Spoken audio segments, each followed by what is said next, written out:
안녕하세요. 정보가 세상을 바꾼다 인포뱅크입니다. 이번에 전해드릴 내용은 EU 러시아산 에너지 퇴출 결정, EU 미국 에너지 협력 방안 합의, 디지털 시장법 합의에 대해서 한번 알아보도록 하겠습니다. 여러분의 구독, 좋아요 한 번씩 눌러주시고 이야기를 시작을 해보도록 하겠습니다.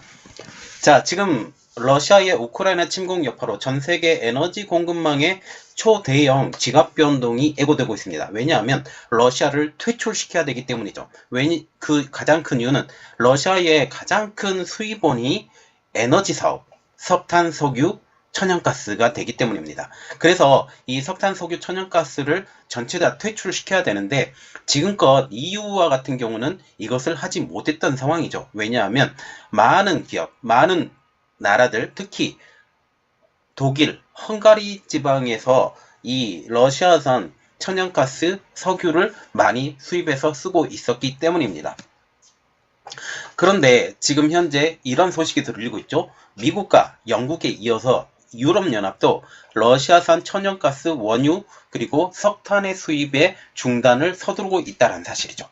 우크라이나를 침공한 러시아를 상대로 강력한 제재 방안을 지금 사용을 하고 있죠.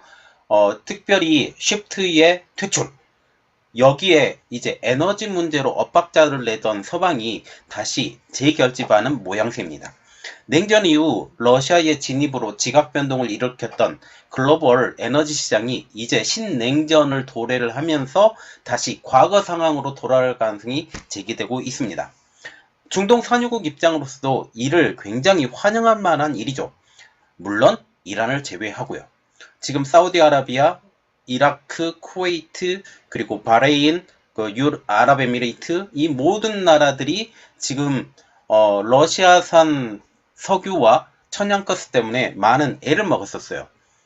그런데 이것이 퇴출되게 되면 당연히 누구한테 사냐? 미국에 사든지 아니면 중동에 사든지 이런 일이 벌어지고, 미국과 같은 경우도 지금 사우디의 마음을 돌리기 위해서 증산을 시켜달라라고 하면서 패트리엇 미사일까지 제공하는 이러한 상황까지 지금 됐다라는 거죠. 자, 그 내용은 제가 나중에 또 이야기를 해드릴게요. 또한 미국은 EU에 에너지 협력 합의를 도출시키기 위해서 미국 IT 대기업의 시장 지배력을 억제를 시키는 디지털 시장법에 합의까지 해주는 상황입니다. 그래서 국제사회와 같은 경우는 정치는 주고받기를 해야 돼요.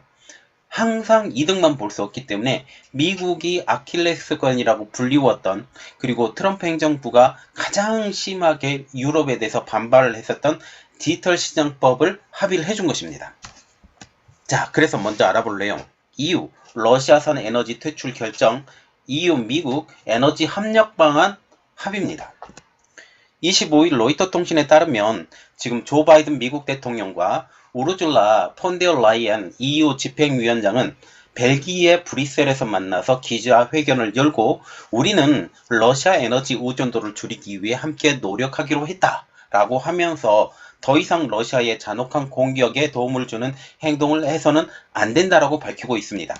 로이터에 따르면 새로운 협력 방안에는 EU가 올해 러시아산 가스 의존도를 기존 1이라고 보면 3분의 2가량으로 줄이고 2027년까지는 러시아 연료 수입을 완전히 중단시킨다라는 내용이죠. 현재 EU와 같은 경우는 가스의 45%, 원유가 25%, 석탄을 45%를 러시아에 의존하고 있습니다. EU의 러시아 의존도 줄이기 위해서 미국이 발벗고 나서고 있죠. 미국은 EU에 액화 천연가스, LNG를 추가로 공급을 하고, 원래는 이 LNG 같은 것이 중국으로 갔고 지금 한국으로도 오고 일본으로도 오고 전 세계적으로 수출을 하고 있는데, 셰일가스예요. 셰일가스를 통해서 LNG가 지금 많이 생산이 되는데, 이 LNG 생산을 자체를 이제 그 키를 돌려서 유럽으로 많이 추가로 공급해 주겠다라고 했습니다. 이를 위해서 에너지 안보를 위한 공동 태스크포스를 설치하기로 한 것이죠. 또 미국은 당장 올해 EU에 최소 LNG 150억 입방미터를 추가로 공급한다라는 거죠. EU 집행위는 회원국들이 2030년까지 연 500억 입방미터의 미국 LNG를 추가로 받을 수 있도록 보장하겠다라고 강조하고 있습니다. 이번에 미국에서 전적으로 셰일가스를 누구한테 보낸다? 유럽한테 보내요.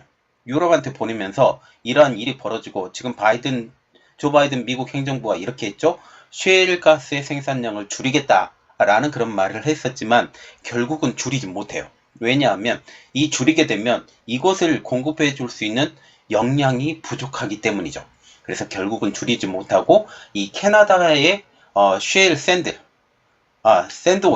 오일까지도 지금 유럽향으로 빠질 가능성이 굉장히 높아져요. 그래서 미국과 캐나다가 이번 사태를 통해서 굉장히 큰 이득을 볼 것이다 라는 그런 이야기가 나오고 있습니다.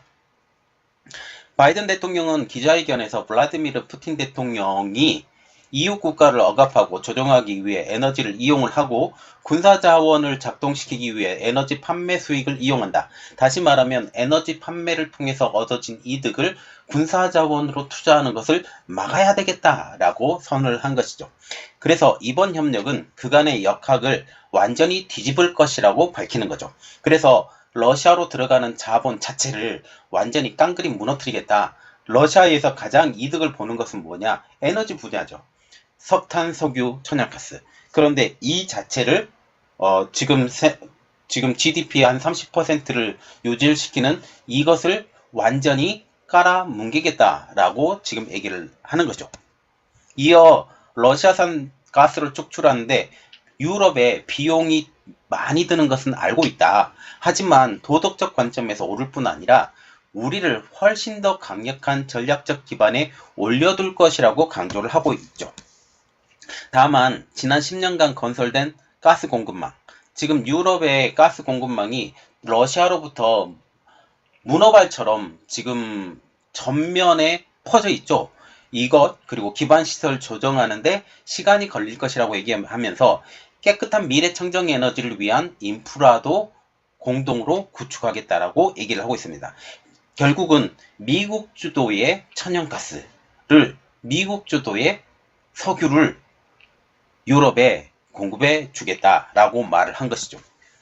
폰데어 라이언 집행위원장은 유럽이 러시아 화석연료에 대한 의존도를 줄이고 이를 없애려면 LNG를 포함한 추가적인 가스가 공급돼야 된다라고 하면서 미국의 LNG 추가 공급의 약속은 현재 러시아에서 받는 LNG 공급을 대체할 수 있는 큰 조치라고 강조하고 있습니다. 그래서 결국은 미국의 도움으로 러시아 가스의 공급을 원천적으로 줄이겠다라고 하는 것이 이번 회담의 실질적인 이유입니다. 자, 지금 보시면 러시아 석유가스 제품 수출 현황으로 지금 나오는데 2020년 기준이에요. 지금 보시면 주요 가스 수출국이라고 지금 나왔죠. 지금 이 주요 가스 수출국이라고 지금 나왔는데 지금 어떻게 됐냐면요. 지금 러시아 석유가스 수출 현황으로 지금 나와 있는데 원유와 같은 경우는 총 수출액의 21.4%, 그리고 석유 제품이 13.4%, 천연가스가 7.5%, 거의 절반가량이 원유, 석유 제품, 천연가스로 의존을 한다라는 거죠. 그래서 러시아는 이러한 것들이 다 빠지게 되면 완전히 쪽박차는 신세가 돼요. 그리고 특별히 여기 보시면 독일에 가장 크게 이탈리아, 벨라루스도 지금 끼어져 들어있고 터키, 프랑스, 오스트리아, 제일 큰 것은 독일이에요. 지금 그래서 지금 독일의 전임 총리였었죠. 전임 총리가 지금 다시 비판을 받고 있고 재평가를 해야 되고 그러한 이야기가 나오고 있죠. 여기 보시면 세계 10대 원유 생산국이라고 해서 미국이 1위, 러시아가 2위, 사우디아라비아 3위. 그래서 사우디가 증산을 해달라고 얘기를 했고 미국이 여기에 공급을 다시 해줄 것이다라고 지금 얘기가 나오고 있습니다. 자, 두 번째로 볼 내용은 EU와 미국이 디지털 시장법의 합의입니다. 이것도 지금 이 내용과 같이 연관시켜서 이야기를 해야 되고, 왜냐하면 이 유럽과 합의를 이끌어내기 위해서 이것을 던져준 거예요. 미국 입장으로는 디지털 시장법이 결코 좋은 법이 아니에요. 지금 메타버스가 지금 활성화되려고 준비를 하고 있고, 그래서 미국의 독점권을 우선적으로 해야 되는데 이것에 대해서 막아내는 법이죠. 그래서 지금 전임 대통령이었던 트럼프 대통령이 이것에 대해서 너희들 하지 마. 우리는 보복 관세할 거야. 라고 했었던 거예요. 유럽산 뭐 포도주나 다른 것에 대해서 보복 관세를 해야 되겠어 라고 하면서 이것을 합의를 못 해왔던 건데, 이 러시아를 공동으로 대응하기 위해서 이것을 던져준 겁니다. 그 내용을 조금 볼게요. 미국의 EU 러시아 에너지 수입을 막기 위해서, 다시 말하면 지금 이 디지털 시장법을 넘겨주면서 미국은 석유, 가스, 그리고 석탄, 이러한 것들을 유럽 시장에 팔려고 노력한다라는 거죠. 그리고 여기에 누가 더 들어가냐면 중동 지방이 들어가요. 그래서 이러한 더 큰 이득을 볼 수 있는 분야는 우리가 취하고, 물론 이것도 큰 분야이지만 이것에 대해서 우리가 일정 부분 포기해 주겠어라고 말을 한 것입니다.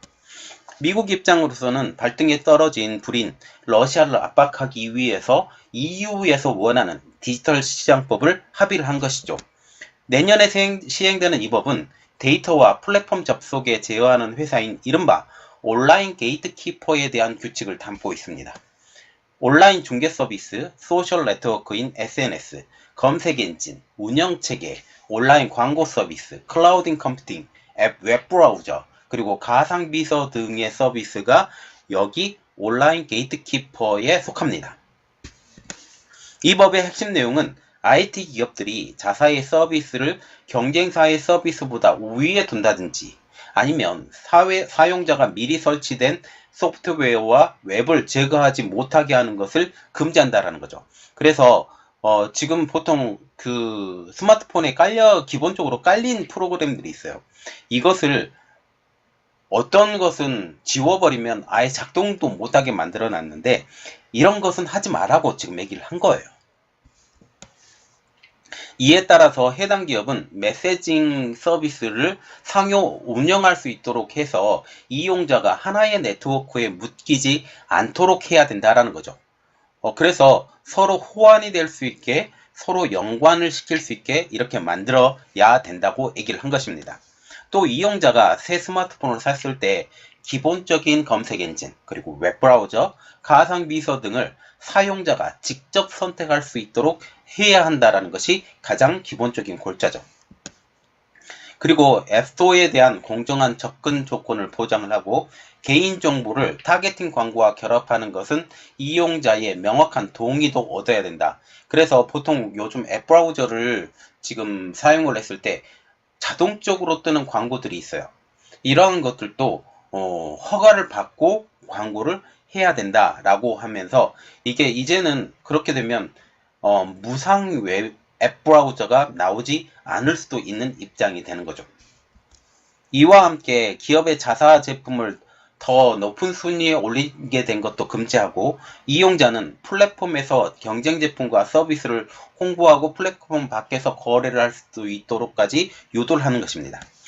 이 법은 시가총액이 750억 유로, 한국 돈으로 약 1000조 원, 그리고 연매출이 75억 유로, 10조 원 정도, 월간 이용자가 4만 5천만 명 이상의 IT 기업에 일단 적용이 됩니다. 그래서 대규모 글로벌 IT 기업들이 거의 모두 여기에 적용이 된다라는 거죠. 이 법이 기본적으로 적용될 회사가 아마존, 페이스북의 모 회사인 메타, 그리고 구글의 모 회사인 알파벳, 마이크로소프트, 애플 등이 이것에 해당이 되는 거죠. 그래서 아마존과 아마존의 자회사들, 그리고 페이스북의 모기업인 메타니까 페이스북, 인스타그램, 왓츠앱 여기에 들어가는 것, 그리고 구글이 있으니까 지금 구글 웹사이트, 이런 것들이 다 포함이 되고 마이크로소프트, 애플 등이 포함이 된다고 얘기가 나오고 있습니다. 온라인 마켓인 알리바바, 그리고 알리익스프레스도 포함이 되겠죠. 유럽의 온라인 패션몰인 잘란도도 영향을 받을 수 있다고 블룸버그는 전하고 있죠. 이 법을 위반하는 기업은 연간 매출의 글로벌 매출액이 최대 10%를 과징금으로 내야 하고, 반복적으로 위반했을 경우에는 그 비율이 20%로 늘어난다라는 거죠. 그래서 지금 아마존이나 메타나 알파벳, 마이크로소프트, 애플은 이 법이 통과되지 않도록 수차례 로비를 했고, 그리고 이 로비를 통해서 미국에 계속 압박을 넣으면서 유럽에서 이 법이 시행되지 않도록 계속 노력을 했다라는 거죠. 이 법안을 막기 위해 로비에 힘써온 업계는 이 법이 이용자에게 불편을 주고 기업들의 이득에 타격을 입게 된다라는 입장입니다. 그리고 이 위반하는 기업에 대해서는 지금 인수합병이 일시적으로 금지를 시켜버립니다. 애플은 우리는 DMA가 이용자들에게 불필요한 사생활과 보안의 취약성을 일으키는 것을 여전히 우려한다 라고 하면서 일부 조항은 자사의 거액을 투자하는 지적재산에 대한 비용을 청구하는 것을 금지할 것이라고 주장을 했어요. 특히 애플과 같은 경우는 굉장히 폐쇄적인 그 구성을 갖고 있어요. 그래서 이 폐쇄적인 구성을 갖고 있는데 이것을 하지 말아라고 말을 하는 거죠. 이렇게 되면 어떻게 되냐? 애플의 독점적인 지위가 내려져 간 그 사건을 볼 수가 있는 거죠. 구글 역시 소비자 선택과 상호 운영성에 대한 DMA의 큰 뜻은 지지하지만 일부 규정은 혁신과 유럽인들의 선택권을 감소시킬 수 있다는 점을 우려한다고 밝혔습니다. 이들 기업은 오랫동안 EU의 반독점 조사에 표적이 되어 왔었지만 법원에서 몇 년간 소송을 이어가면서 실제 행동에는 거의 영향을 받지 않았어요.